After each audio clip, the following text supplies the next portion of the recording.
As you can see, it is complicated. This is one of the reasons I don't like any bike that's carbureted, because I just can't stand working on this stuff. You imagine, like, you have a bike and you put it away for the winter, and all of a sudden you come back and it just doesn't work.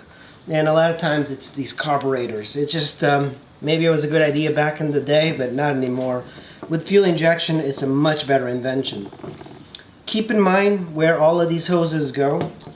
If you remove a hose, make sure that you know where it goes. And I'm kind of showing you so you know exactly. So on the throttle, on this right side of the throttle, you can see on this mechanism, there is a spring, and then there's a throttle cable hole here and a throttle cable hole here. And this is the throttle. When you like twist the throttle, it goes this way, and when you let go of it, it goes this way. So there's two cables working together. And up here, you also have another cable that attaches to this hole here. That's a little bit hard to see. And that is the choke cable. And it pulls this thing this way, and that's how you operate the choke. Remember, there's a hole here, or a nipple, and this is where that T goes. It's a T, and it vents into the gas tank. Oftentimes, this kind of puzzled me why it happened. Look, remember, I am not a real mechanic. I'm more like Judge Judy of mechanics. I don't really know what to do. So I've had a Ninja 250 that I rode for 87,000 miles, and I did this a few times because the carburetors always seem to go out of adjustment once in a while. So just keep that in mind. There are these bolts up here that we're going to be removing. Be careful with these, because oftentimes if you don't use the right screwdriver to remove these bolts, you can strip them and it could be a bad time. You don't want that. So unscrew this, push it in, and it's got a washer, and it tends to like make a noise when you remove it. There we go. There we go. Make sure you push in pretty hard so you don't mistakenly strip this. And at one point I did strip my bolt for the carburetor, and I had like a spare one too, because I rode so much on my Ninja 250 that I had a spare carburetor. So now when you remove this, take it out carefully, put it aside, make sure that there's the spring, you put this aside. I like the, and when you remove it, this little plastic bit goes into the carburetor, and you see like it is very different looking. There is a direction to this plastic bit. So what I like to do is I like to keep it in the spring itself. And so on this part, it goes like that, and then it goes into the carburetor like that. And I like to keep to the side. Now there's this diaphragm here, this rubber boot. One time I actually had a rip on it. So be very careful when you pull this out. There we go. So what we have here is the diaphragm, and I'm going to clean it up. There is some crud on the sides, and I don't like to have crud all over the thing. And now here is the needle. I don't know the terminology for this stuff, but I think that's the carb needle. I don't know. So it looks pretty clean. I like to keep everything back together, put it in the hole in there. And by the way, there is two holes to this. You want to put the needle, thread it through the big one. This is the choke cable holder. Let's keep it all together. And here's the other bolt. And now this part should come out of the carburetor. Just pull this aside here. There we go. And here is the top part. Without. Wow, this is super dirty. I don't know if you guys can tell. I just pulled out the needle. That is exactly why this is the needle on the left side of the carburetor is all gunked up. That is absolutely incredible. And that's probably the reason why it wouldn't run and why it wasn't starting. I don't think I've ever seen anything so dirty, and it's like crusty. Look at that. And it's coming out, if you guys can tell. just coming out. It's a hard varnish that's on this needle. But that's why we have this carb cleaner. If you spray the carb cleaner on this, you will be able to completely clean this out. It's like brake cleaner, parts cleaner, carb cleaner. There are people that specialize in carb work, so if you can't get your carb to fully work properly, you can take it into them and they will clean it for you for a fee. And it might be even better than doing this all by yourself, but I haven't cleaned carbs in a long time, and I swore off that I would stop buying bikes that had carburetors. But man, there's like so many good deals to be had on these bikes with carburetors because people just don't want them anymore. So, you know, the gas is pretty old on this, and that's one of the reasons that it varnished. And, you know, what happens is that when it doesn't work, people stop riding it, and then it just gets worse. But you have to clean up this entire carburetor. I like to make sure that even the outside is super clean because I don't want anything contaminating the bike. By the way, when you turn this upside down, you see all the gas just flowing. Look at this. Wow. I should have done this before. So, mistake I made, I should have drained the carburetor. I just don't have that much experience with this. I try not to do this as if I ride a lot, I don't get the experience of fixing carburetors. But when you turn this upside down, the gas is going to be pouring out of this hose. So make sure you have a container. I just poured it into my gas can outside. So you have 4 additional Phillips heads that we're going to remove, and then we're going to pull this part out. This screw here on the carb, while it's still on the bike, it's still accessible, so you can undo it and just remove this. It's always a good idea when you put your bike away that you run the carburetor empty. So maybe if you have a Ninja 250, you turn the petcock to off, run the bike until it just dies, and then put it away with a full tank of gas. That way the carburetor is not sitting with gas inside. I hear that's a much better way. These things are on so tight. Alright, let's see if I can... Oh man. Jesus Christ. This is just so tight on there. Insane. Alright, push down.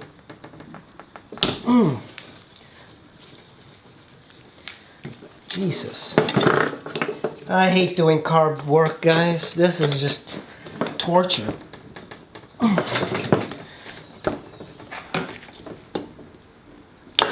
Oh my goodness. Alright guys, make sure that you don't put these bolts on so tight. These bolts have never left this bike, so that's the reason. That's the reason, like, they're so tight on there. And a lot of times when I guess you want the carburetors to be tight, but Jesus, I remember that the first time I took it out on my Ninja 250, I did strip one of these bolts, and then I had a really difficult time. The little exhaust, the bolts actually face this way, so they face the throttle cable side.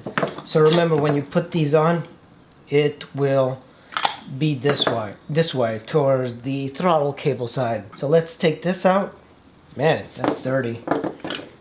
This one's much cleaner. Jeez. Wow. So you can tell the difference between the right and the left. The right one is where I took out that needle that was all gunked up, and you can tell that the very bottom of that bowl is just gunked up with varnish. And look at this. There's varnish all over this little float bowl. And there's varnish here as well. It probably wasn't starting. It was really because of this one. Because it started for a little bit, but we're going to clean both of these just to be sure. So the thing we're going to be doing now, you see these are, I believe, what they call the pilots. The pilot holes. And you can take a screwdriver, a flathead, and undo that. Or use 8mm socket, we're going to undo this one. So here is, I want to keep it all together. So let's pull this out. And I want to keep it separated because I want to look at it. Mainly out of curiosity. Like, you know, I don't know much about carbs, but oh man, that's definitely much dirtier. This is the right one. And you can tell it is much dirtier. I mean, it is even like on the top, it's gunky. Just incredible how dirty this one is compared to the other. Up here, the right side one is just got chunks in the middle. The other hole, you're gonna have to use a flat screwdriver, a very thin one, and get it in here and twist it to remove the other hole. And then there's another one here on this side. This is the one that's really dirty. Make sure you don't strip it. It's very important not to. And this one, I believe these are made out of brass. So brass is soft. So once you get it loose, there we go. These are the screws that were inside. And we have to clean these really well. The little pilot, and these are the main jets. I believe that's what it's called. The main jet, the pilot. This is the one that was really dirty. And one of the things that you're going to be doing to clean this is, you see all of these little holes in here? This is and even this one, we have to make sure that we clean all of this. First, I'm going to spray it with carb cleaner. And we're going to get all of this gunk out as much as we can. Then we're going to take a little bit of a wire and we're going to thread it inside here to make sure that we clean everything. So first thing we're going to be doing is cleaning these needles. Make sure you use gloves too. This stuff is disgusting. This is the one this one is pretty decently clean, but we are going to make sure we scrub it all out, including the outside. Yeah, I like to just, I don't know, spend quite a bit of time doing this. You're gonna try and get like a piece of wire. You can like even remove one of those electrical tapes, because you're gonna be poking it inside these holes just to make sure that everything gets, and you can see it actually goes through. You can see that if you poke it through, you can get like even a guitar string or something and just kind of like do this to clean it. There is a hole in the entire shape of this. So that's the thing that you want to try and clean, is just take this. And you can even like fit a bigger hole sometimes too. This one is not too bad, but we're going to clean the other one. There we go. We're cleaning it by hand. On this, there's like these little tiny holes that you see all over. There's also a hole that goes from here all the way to here, and that's what you're going to do. This is the one that was relatively clean, but we're going to clean it all the same for every single one. So we're going to take that wire that we just had and we're going to thread it, and hopefully you guys can see this. And this one is a little bit rougher to get through the so do this, make sure it goes through. String the sides as well, just to make sure that nothing is bundled up. And it's a little hard because it's just tiny little screws here, but you should be able to clear out any gunk. So we're going to take our string here and we're going to thread it through, and I can tell right away that this one, there's a little bit more resistance. This was the one that was much grosser inside. So kind of twist it around, bring it out, and then take your wire and just kind of poke it on the sides here. There's like, what, 4 of these? And then take your carb cleaner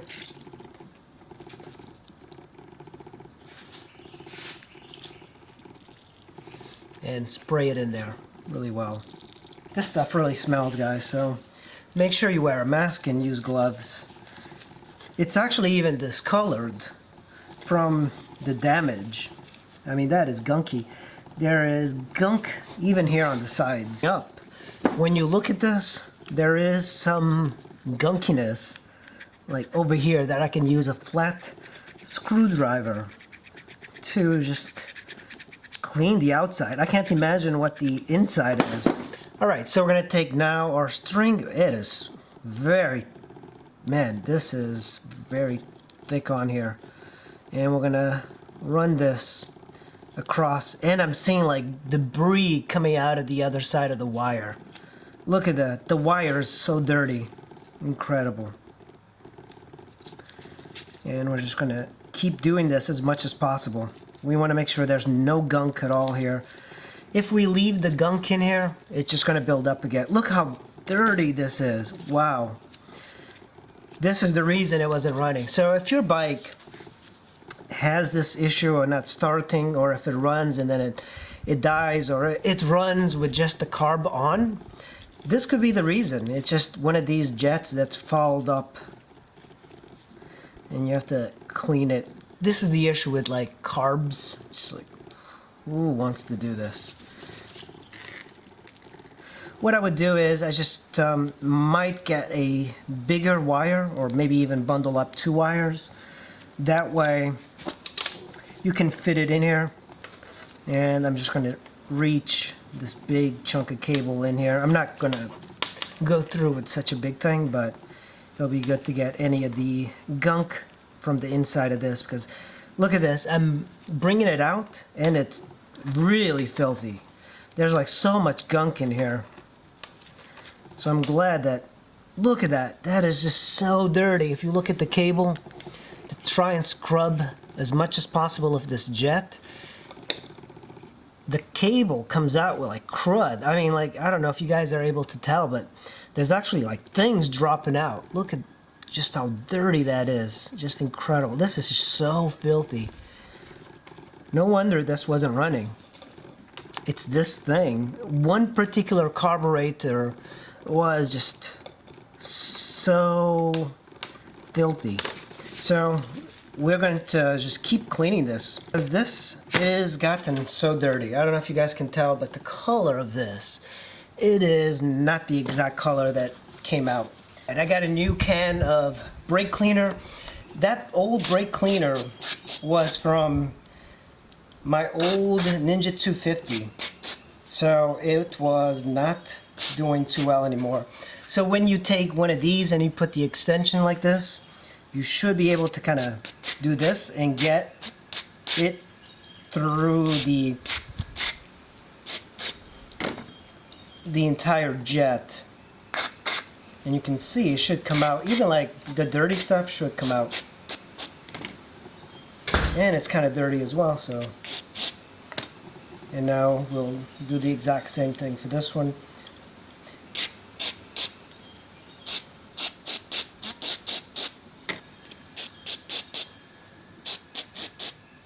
Just to make sure that everything is nice and clean on this thing. It should be fairly clean, but so what I do is I'll take a very thick wire and I just run through this like that. And the wire is good. So the very dirty one, the dirty jet that we removed, we're going to scrub it out, make sure that no dirty particulates come out, because this one was very varnished up. And I can see it's pretty clean. I can actually see the other side now. You know, doing these jets is very important. And remember, if you ride a lot and you ride every day or you commute, you don't have to do this. I think in the 87,000 miles I've done on my Ninja 250, I think I did this twice, as I recall. But it's one of these things that if you ride a lot, you're not going to be doing it as much. So there's also a screw here on the side.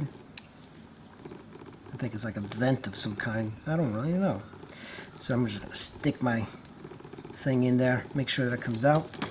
And I'm going to do that in the other one too. On this side, this is the one that was very dirty. And this one's definitely still a little dirty. Look at that. Just take this and just kind of scrub it all out. Another jet. Sorry, I don't know the exact terminology for this, but I think one is a main jet, one is a pilot jet. There's all sorts of gunk over here, so I'm just going to scrub it all out. Here's stuff. Look at that. Jeez, that is filthy. Wow, it is so dirty, guys. This is... Look at that. This is all gunk that was in the thing. Look at that. I do not like this stuff. This brake cleaner stuff is just disgusting. This is the one that was dirty, and you can tell all the varnish that's on this little float bowl. I'm just going to pull it out as it's this little thing here. So you poke this and the little rod starts to go to the other side. Then you just reach and grab it, push the little rod, put it aside, and then this should come out on this section here. So if you look at it, this little contraption just goes this way, and you don't want to bend this tab. So it kind of measures the fuel in the bowl. I have no idea, but we're just going to clean this out.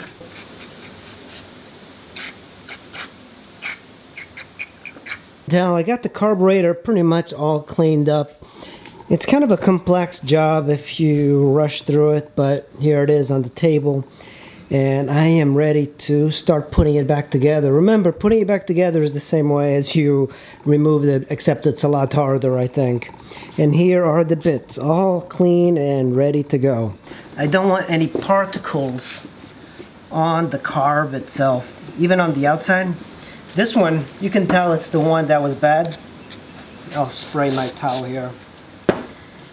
And you can tell that this was the one that was bad because the outside here is all gunked up, full of crud.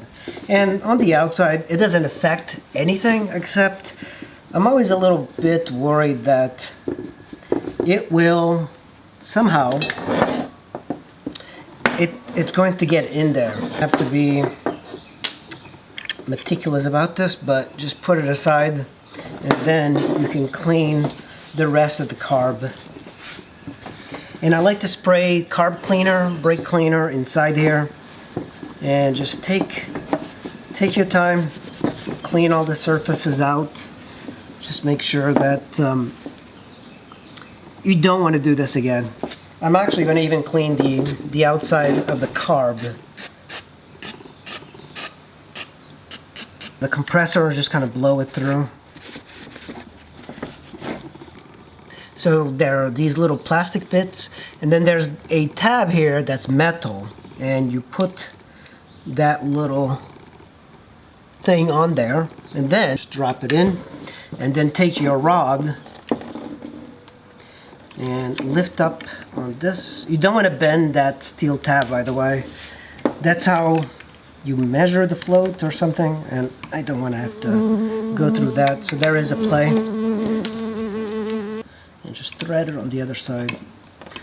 There are people that are much better than me for doing this, and you should always look online for people who are very experienced. But before we do that, we have to put our needles on here, and then this one is a little bit harder. You drop it into this little hole. I'm going to start by tightening this, and there we go. Don't force this needle or this pilot or whatever it's called. Don't force it. You just want to tighten it a little bit, but don't strip it. Don't do anything that's silly. And then this is a 8mm, and you just tighten this one just a little, not too much, because you could strip this. It's very soft metal. So now we take our bowls, I guess that they're called, and the other one. And by the way, before we put this on, I think I'm just going to go ahead and loosen this. This is what you use for draining of the float bowl in case you want to service the carbs and remove old gas from staying here. The reason I want to do this is just to run a little bit of brake part cleaner from here, and this little hole. Removing the carbs is such a pain in the ass. This is the case why a lot of people, including me, only buy bikes for themselves that have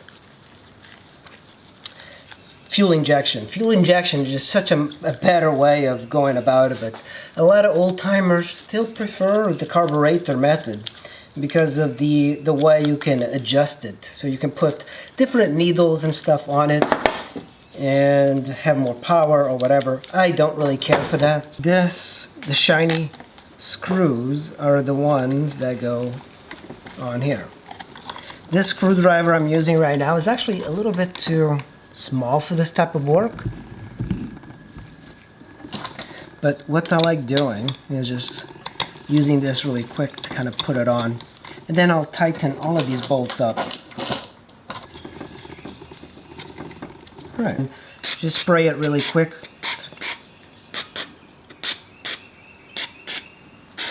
Just to kind of get any gunk out of there. Turn it upside down.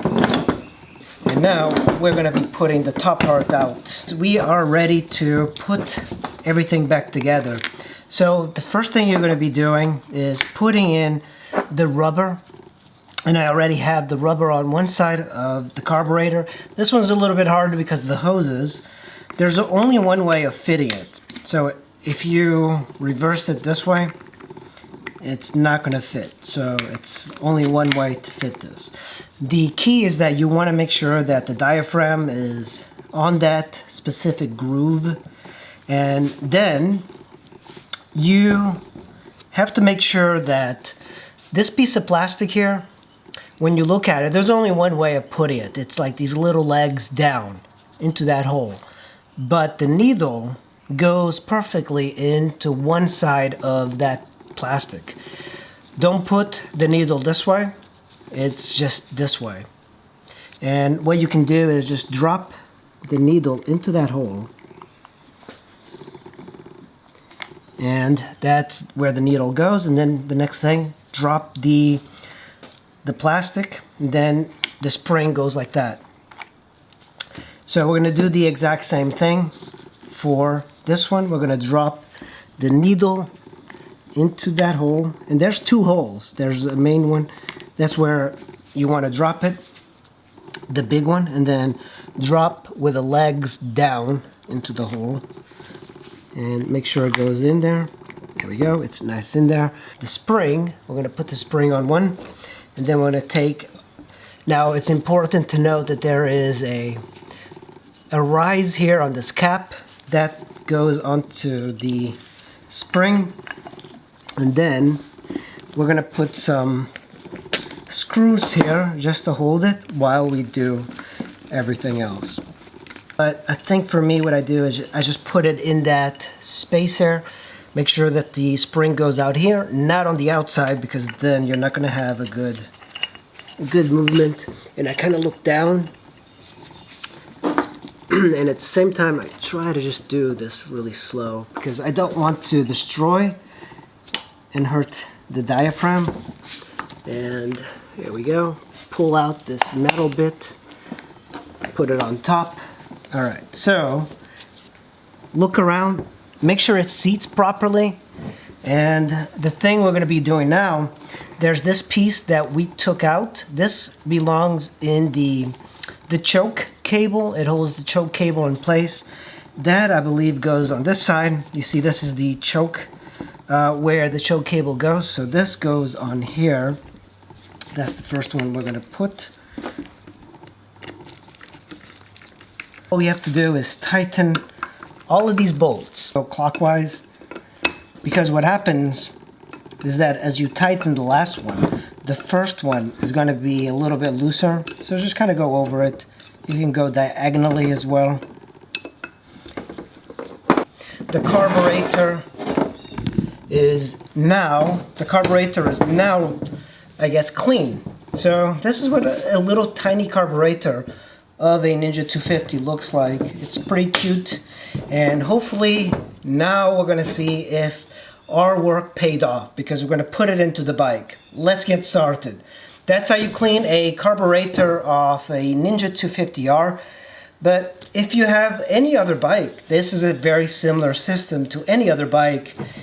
The hard part really is removing the carburetor off the bike. Once you have it off, it's not as hard as most people think. So let's go ahead, let's put this back in the bike and see if it'll start.